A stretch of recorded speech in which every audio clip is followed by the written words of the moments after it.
নমস্কার,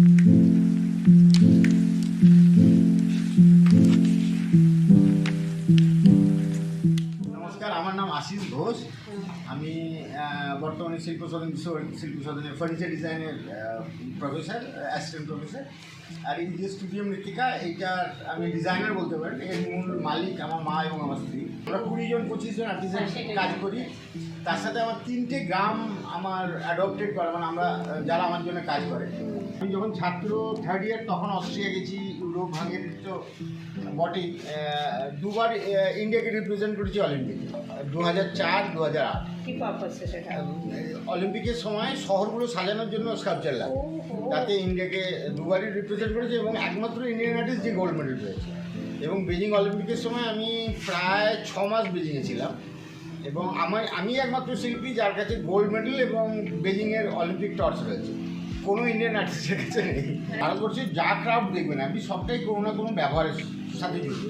একটা হাতা বা ছান্তা বানাচ্ছে, সেটাও আর্টিস্ট।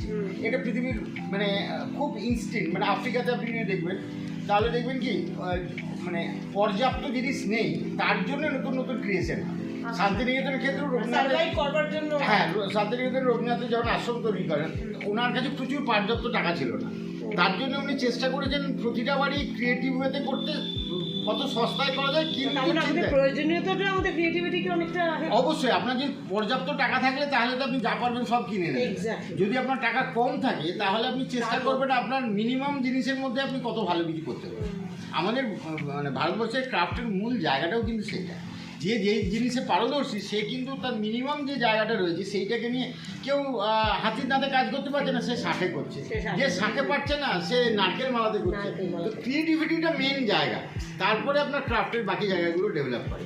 তো আমরা সেই ক্রাফটগুলোকে চেষ্টা করি রিডিজাইন করতে। রিডিজাইন করার অর্থ হচ্ছে সময় উপযোগী ক্রাফটটাকে আজকের সময়ের উপযুক্ত জিনিস তৈরি করা। একটা মাছের ইউটিলিটি হতে পারে, ব্যবহার হতে পারে, ডেকোরেশন পিস হতে পারে। যেমন কাঠের বারকোশ, ওয়েস্ট বেঙ্গলে একটা বিশাল লম্বা পরম্পরা ছিল, পুজোতে ব্যবহার হতো, মিষ্টির দোকানে ব্যবহার দিতে। কিন্তু আজকের সময় সেটার মিনিমাম ব্যবহারও নেই। আজকের ডিজাইনাররা যদি এটা ভাবে যে ওইটাকে আমি ওই ক্রাফটের জায়গাটাকে আরেকটা অল্টারনেট ব্যবহার করতে পারি, তাহলে কিন্তু অনেকগুলো মানুষের রুজি রোজগার। কারণ আপনার রোজগার হচ্ছে, তার সাথে আপনি একটা শ্রম বলা জিনিস রেডি পেয়ে যাচ্ছেন। তাহলে কি হয়, তাহলে এই চেনটা বেঁচে থাকে। এবং লাস্ট প্রয়োজনটাকে যে আজকে শহুরে মানুষ যারা জিনিস কিনতে পারে, যার কাছে ইন্টেরিয়ার ডিজাইনার, যারা নতুন করে ডিজাইন করছে, তাহলে আপনি মাঝে সেতু হিসেবে কাজ করলেন। প্রান্তিক মানুষের প্রয়োজনীয় জিনিস সেটাকে ব্যবহার করে আরেকটা নতুন ডিজাইন করলেন, আপনি রোজগার করলেন, পৌঁছলেন সেই অবধি। এইটা আমরা গত 20 বছর ধরে করে আসছি। এবং আজকে দেখবেন অনেক অনলাইন প্ল্যাটফর্ম আছে যারা ক্রাফট নিয়ে কাজ করে, তারা এই ধরনের নতুন নতুন প্রোডাক্ট তৈরি করছে, যার শুরুটা আমরা আজ থেকে 20 বছর আগে করেছিলাম। সেইটা আস্তে আস্তে মানুষের টেস্ট তৈরি করি, আস্তে আস্তে অনেক হাইলাইটেড হয়েছে। প্রচুর মানুষ এটা নিয়ে কাজ করছে এবং প্রচুর এর এক্সপেরিমেন্ট হচ্ছে। আজকে অনেক ইন্টেরিয়ার ডিজাইনাররা এই 3D অবজেক্টগুলোকে নিয়ে নতুন করে ভাবছে, নতুন করে কাজ করছে। এবং কিছুটা হলেও বলবো যে 20 বছর আগে যখন এটা শুরু করেছিলাম, যে স্টুডিও শুরু হয়েছিল, তখন যে ক্রাফটের বাজার ছিল, যে নতুন জিনিসের বাজার ছিল, আজকে তো অনেক চেঞ্জ হয়েছে। কিন্তু আমি একটা কথাই বলি যে গভর্নমেন্ট যেভাবে ভাবে যে আমি এক্সপোর্ট করে ক্রাফটকে বাঁচাতে পারবো, এটা কিন্তু কখনো না। সবার প্রথম দরকার আমরা যারা মধ্যবিত্ত, নিম্ন মধ্যবিত্ত, আমাদের অভ্যেসটা বদলাবো। যে আমি বিয়েতে কেন একটা মিক্সি গ্রাইন্ডার দেবো, কেন একটা টেবিল ফ্যান দেবো, কেন নয় একটা ক্রাফটের জিনিস। কারণ একটা বিয়ে বা শ্রাদ্ধ বা পুজো যদি দেখেন, সোসাইটি এমনভাবে তৈরি করেছিল যাতে সবাই কিছু কিছু অংশ পায়। কারণ বিয়ের সময় অনেকটা টাকা একটা ফ্যামিলির কাছে আসে। সেখানে দেখুন যে সোলার কাজ করে, যে ফুলের কাজ করে, যে মিষ্টির কাজ করে, যে তাঁতের কাজ করে, সবাই একটা অংশ পেয়ে কিছু কিছু। তার জন্যই বিয়ের সিস্টেম ওইভাবে করা।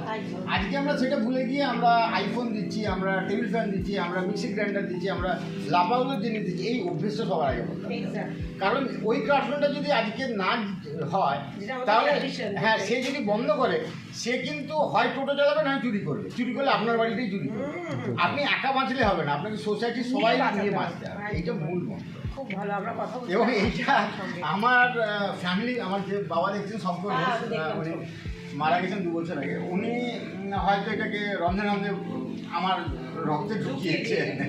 তার সাথে আমার 3টে গ্রাম আমার অ্যাডপ্টেড করে, মানে আমরা যারা আমার জন্য কাজ করে। লোহার কাজ একটা গ্রাম কাজ করে, যেটার নাম কুড়মিঠা, নীলগুড়ির একটা গ্রাম। টেকরবেতা বলে একটা গ্রাম আছে, যারা পেট্রোলের কাজ করে, তারা আমার রেগুলার কাজ করে।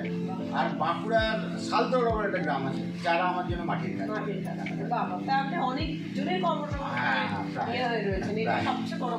কর্মদিবস, আমি শিল্প কতটা ভালো করতে পারি জানি না, আমি কিন্তু অনেক বেশি কর্মদিবস তৈরি করি।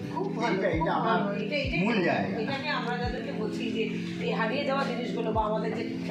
কারণ দেখুন, একটা আর্টওয়ার্ক বা স্কাল্পচার বা যেই আপনি ক্রাফটের কথাই বলুন, সেইটা তো মানুষের এনার্জি ট্রান্সফার।